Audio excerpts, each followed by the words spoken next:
Good morning. Well, good Good morning, good morning. afternoon, good evening, whenever folks are watching this. It's Jerlene. I'm live. I got a guest. It is early, people. Okay, it's kind of early. Good morning. Good morning. Miss Thank you for having me. Price. Folks, give me just a moment. I'm going to share this with some people. Hope folks are logged in. Please. We are 2 days until our general election here in California. Um, it is Jerlene, live from Long Beach, talk of the town. All politics are local. Uh, Joined with mayoral candidate Suzie Price. Hope people who actually have real analog clocks in their house. I hope you guys set them back, got that extra hour of sleep. It'll probably take me 6 months before I actually set my clock back. Oh wait, and then in 6 months, don't we like change it or something again? Yeah. Uh, yeah, I'll change it right before it's time to change it again. But anyway, good morning, people. Um, if you've been watching the last few months, been going live talking about local politics, what's happening here in our city, have had the opportunity to be joined by several candidates. This is Suzie. This is your second time joining us. It is. Yeah, Yep. so I'm really excited. I don't know if you actually watch my videos or not yet. I went live the other day and I told Long Beach that I'm supporting you. I I saw I that and told I Long Beach I'm appreciate it. supporting you.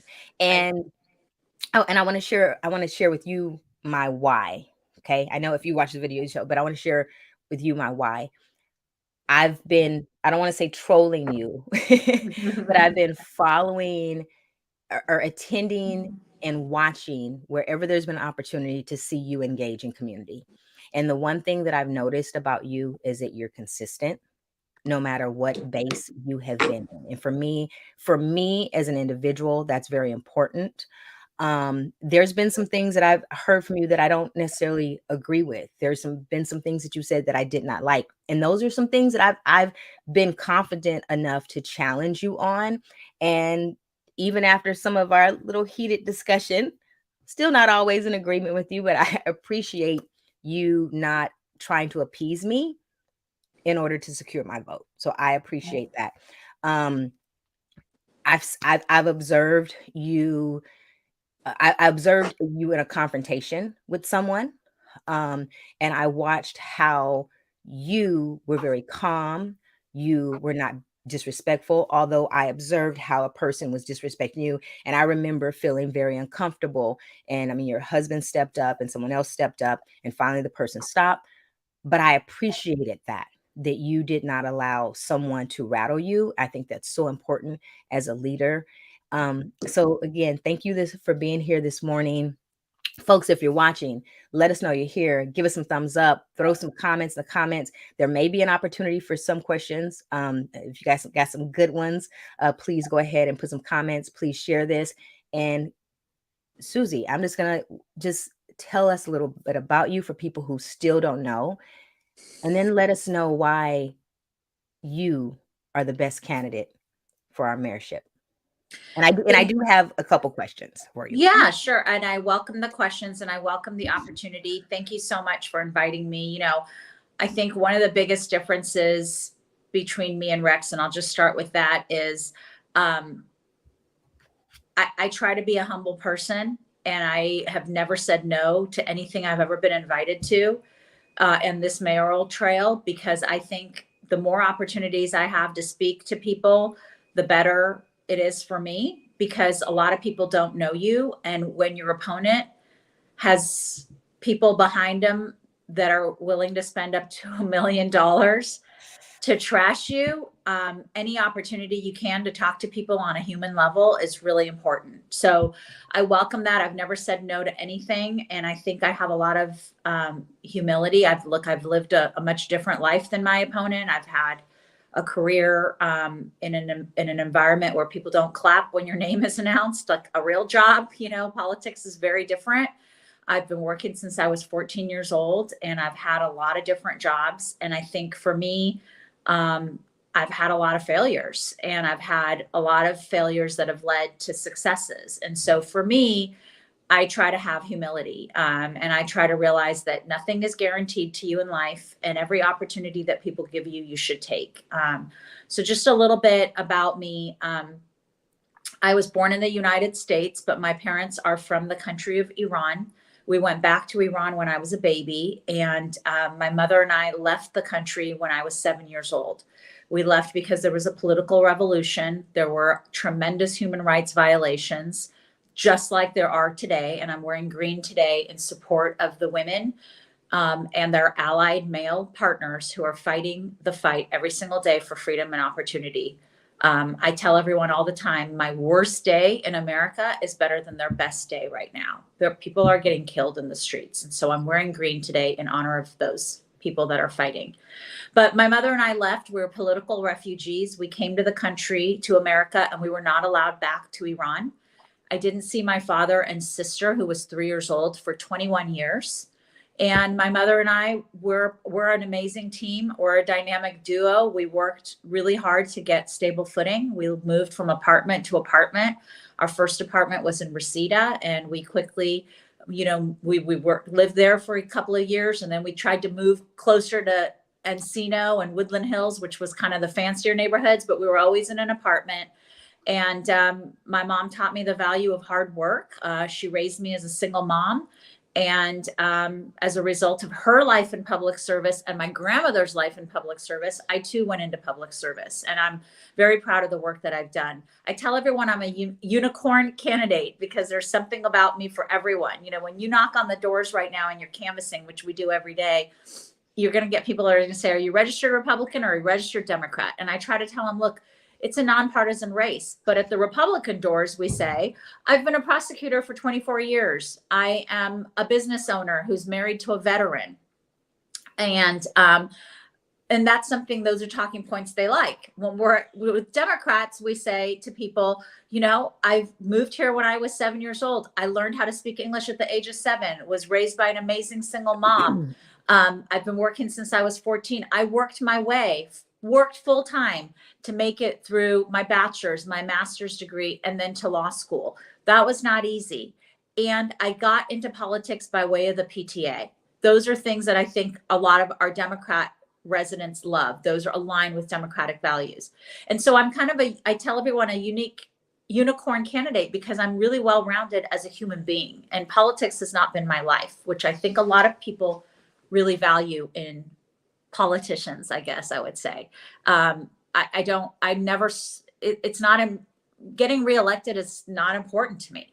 It's just not. I have a career and a life that I love. And, I know that my staff will tell you all the time their biggest frustration. And I know my chief of staff sometimes says I make his job harder. I tell people all the time, if you don't like what I'm doing, please elect somebody else. I don't need to be reelected. I'm doing this for service for our community.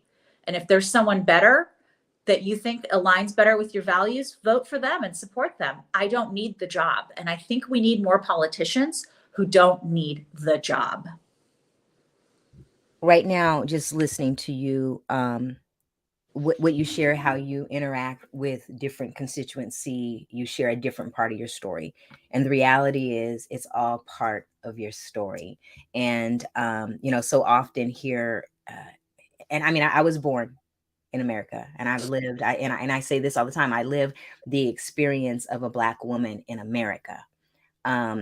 Yet I know that there are people who, and I still strive for what that American dream is, but you really have had an opportunity to live an American dream as someone who left and came back and have lived that of an immigrant. And I appreciate your story and thank you. And like for folks that are listening, how are our different layers of our story, right? Different layers of our story, and we interact with people differently based upon that. Yet again, for me, you've always been consistent. You also, you kind of, there's another narrative out there about you, right? Or there's an attempt to build this different narrative about you. And I said I'm not going to ask too many questions, but can you, in your own words, I just want to say when my 8-year-old saw this, I just want you to know she saw it and she says, "Oh, mommy, she's so pretty." I just want you to know that. So even as ugly as this is, you got a compliment.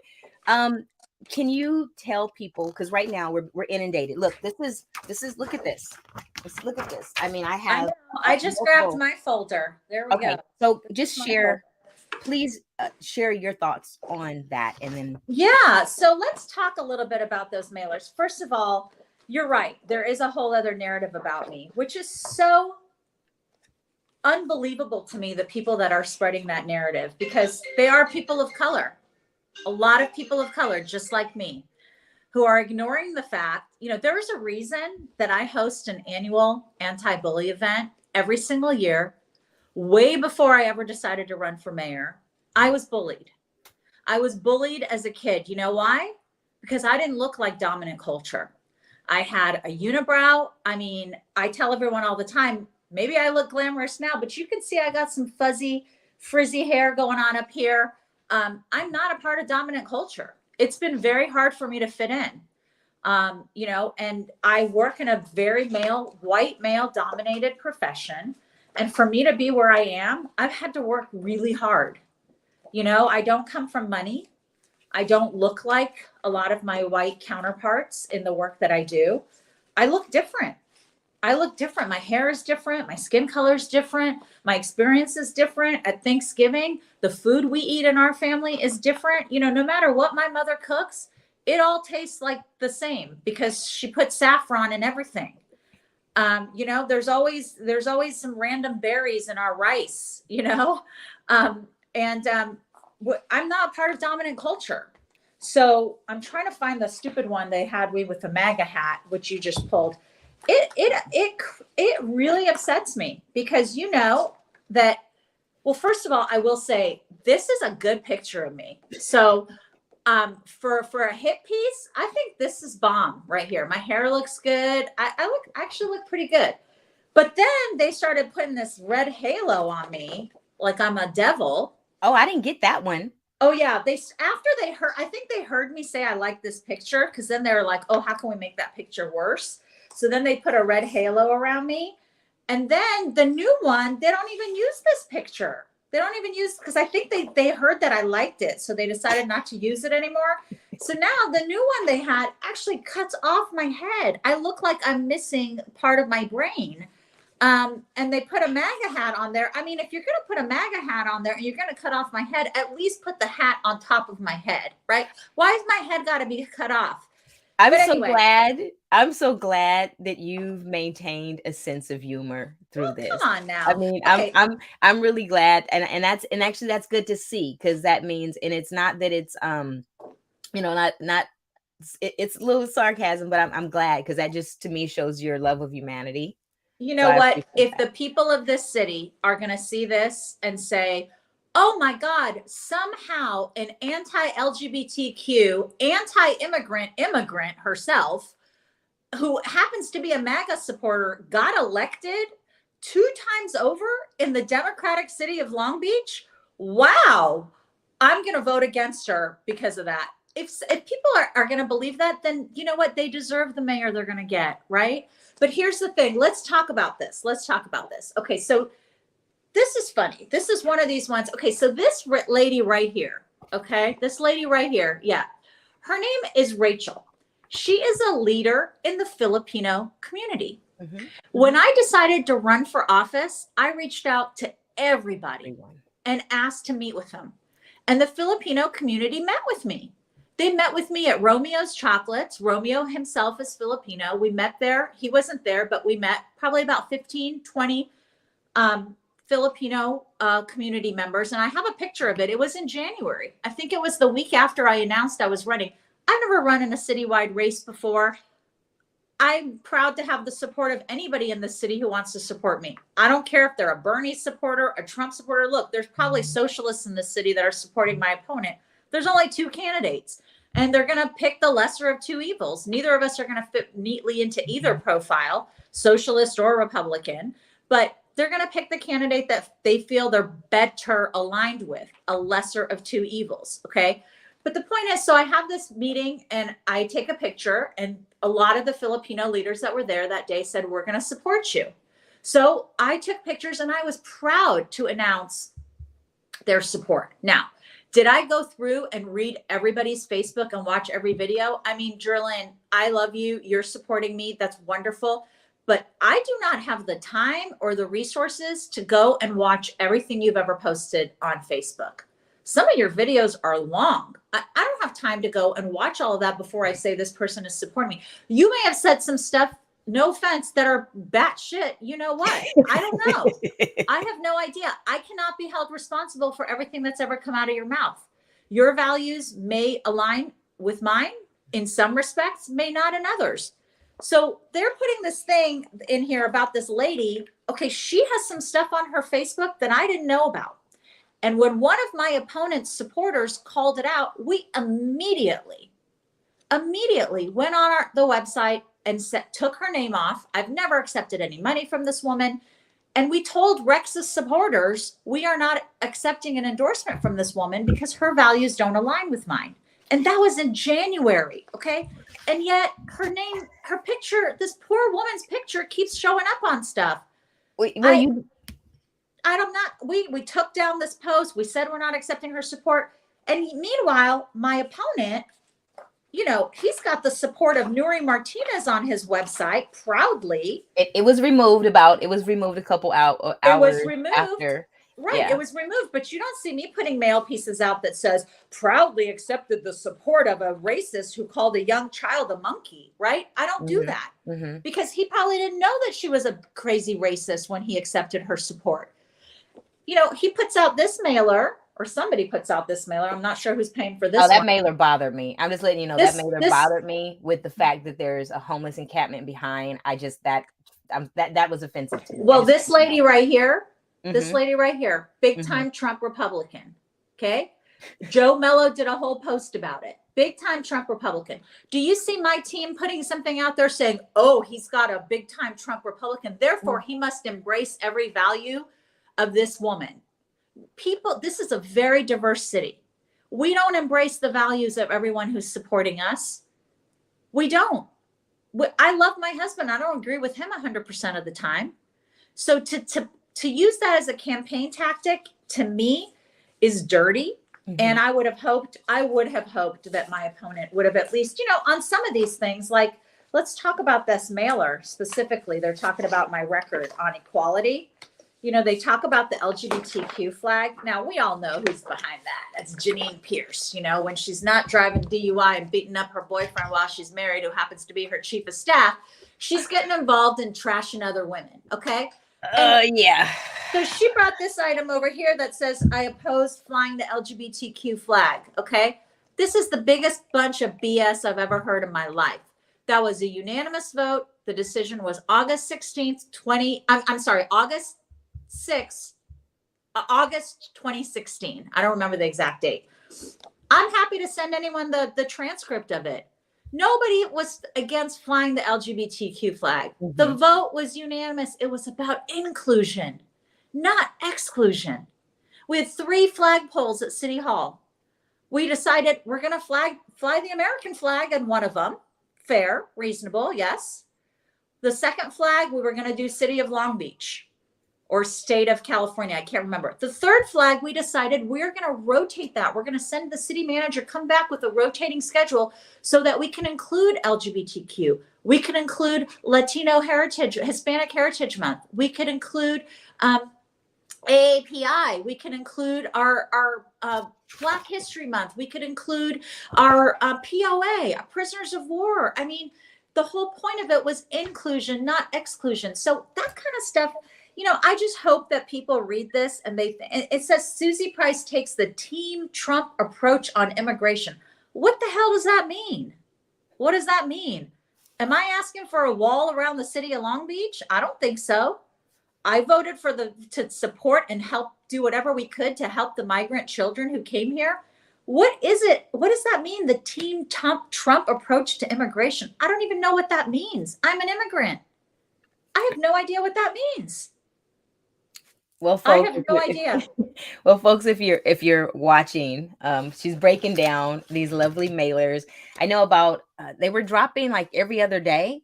So what's interesting, and I've actually been in some scuffles, some online scuffles with some folks. These mailers are being paid for by the Los Angeles, well, a collaboration of dollars, but the majority of the dollars are the Los Angeles Federation of Labor coming out of uh, yeah, as Federation of Labor. And if you've been paying attention to the news lately, the one of the labor leaders was caught on video talking about how they're going to manipulate redistricting and buy off Democratic clubs. So be mindful, people. I always say read the small print. Read the small print.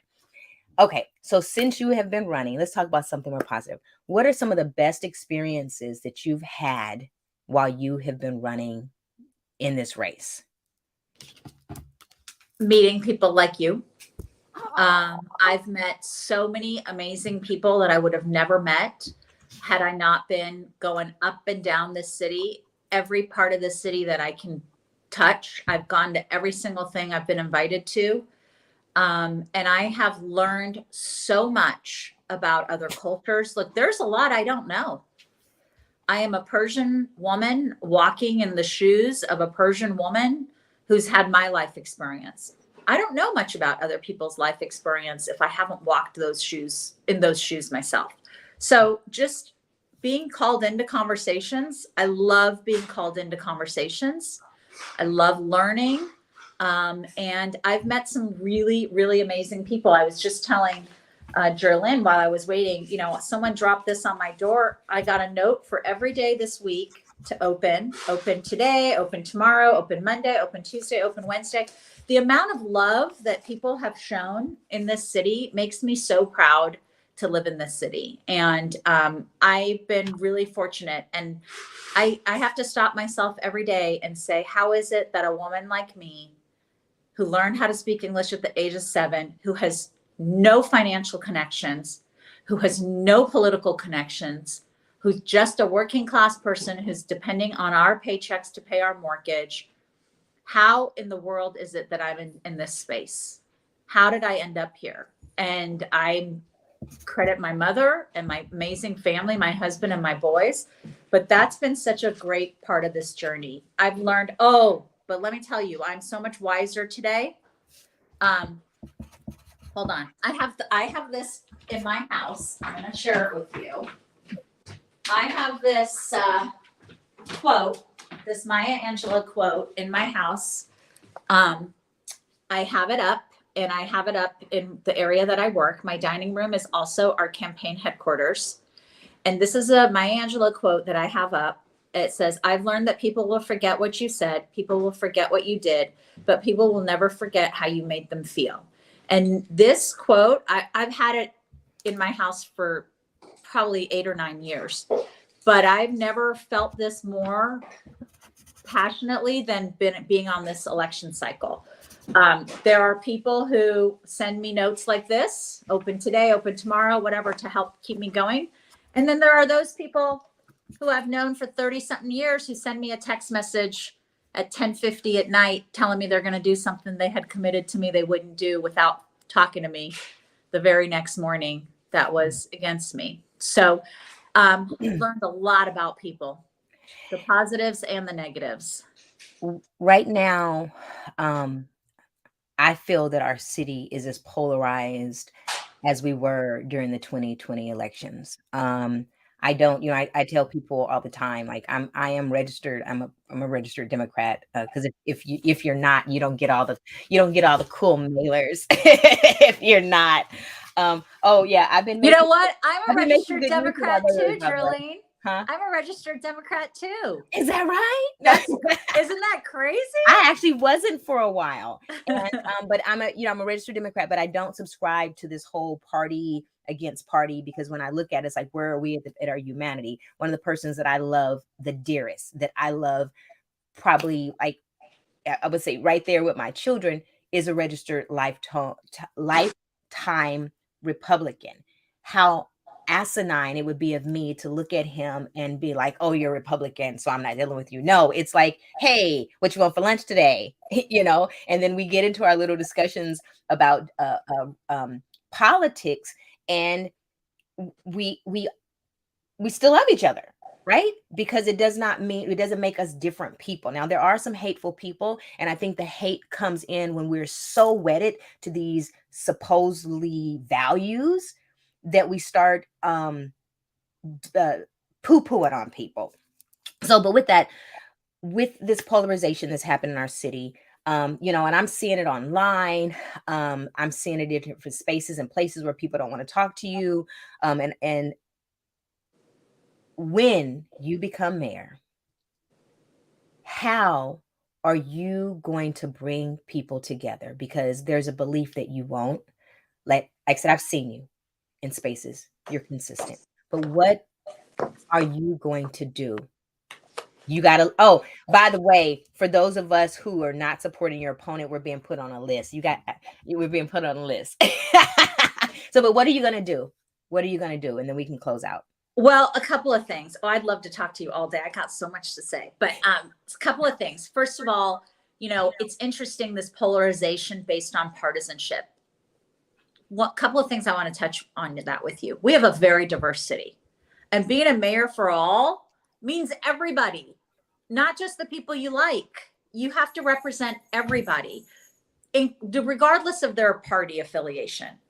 And one thing that these mailers, gosh, for some weird reason, they're failing to mention when they put these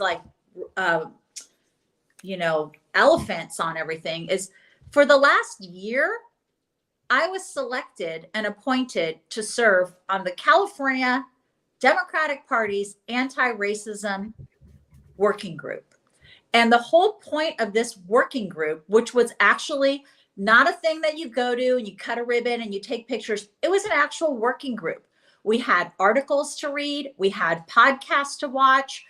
I served on there with people from all walks of life from throughout the state of California, and paid myself on my own dime to travel to these meetings, some of them in Sacramento, to work on a framework to become an anti-racist, inclusive organization.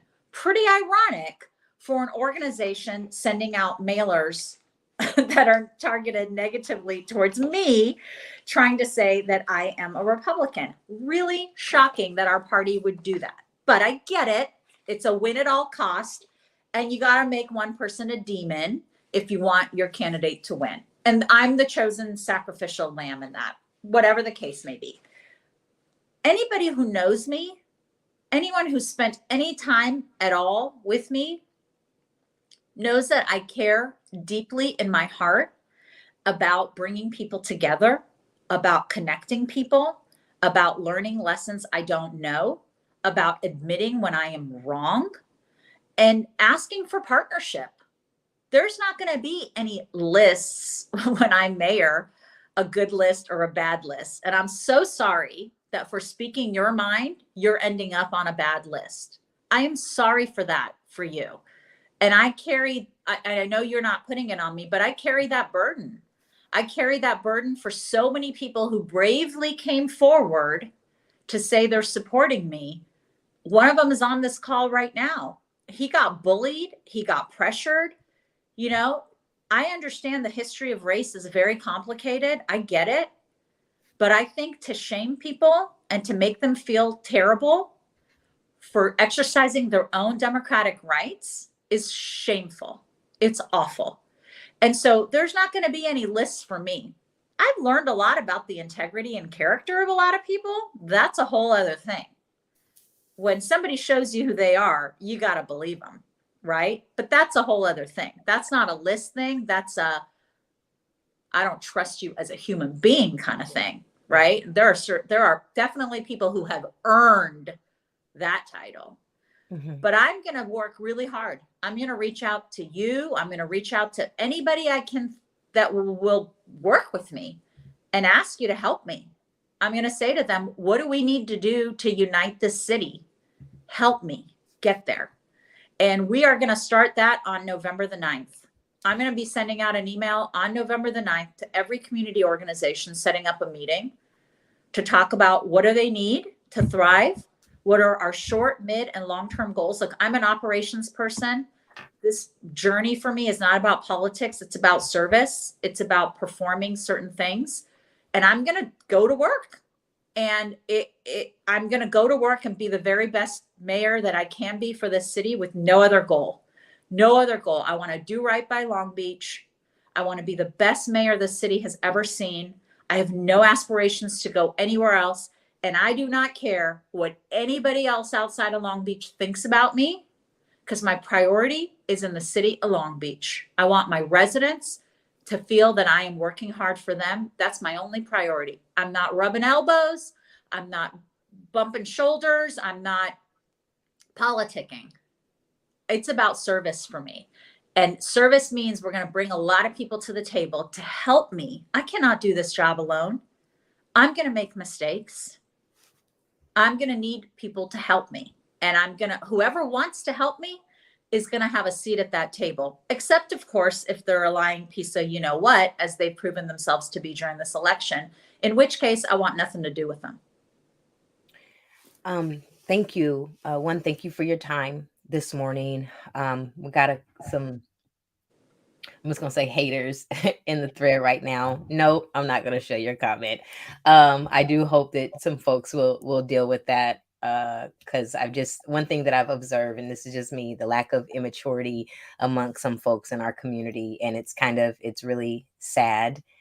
And but again, I thank you for your time. I thank you for your consistency. I thank you for being consistent in your message. And like I said, even when you've said things that I've not agreed with, I thank you for the dialogue that you've been willing to engage in. Long Beach, we have a very crucial decision that we have to make within the next couple of days. And the decision that we make is really going to determine the future of our city. Let's make sure that we vote in a public servant, not a politician, come Tuesday. I've made it clear. I homeschool my child, so we're talking about questions and statements. So I made a declarative statement. My vote is for Suzie Price. You don't like it, oh well, vote how you choose to vote. That's on you. That's your choice and everything. Again, I know you got campaigning to get to. Thank you. There's a lot of comments in the thread. Maybe someone on your team can go through them and answer any of them that are worthy of being answered, but there's a lot of praise and accolades as well. So folks, if you're watching, it's been Jerlene, Talk of the Town, All Politics Are Local, live with mayoral candidate Suzie Price, 2 days until the election. Make sure that you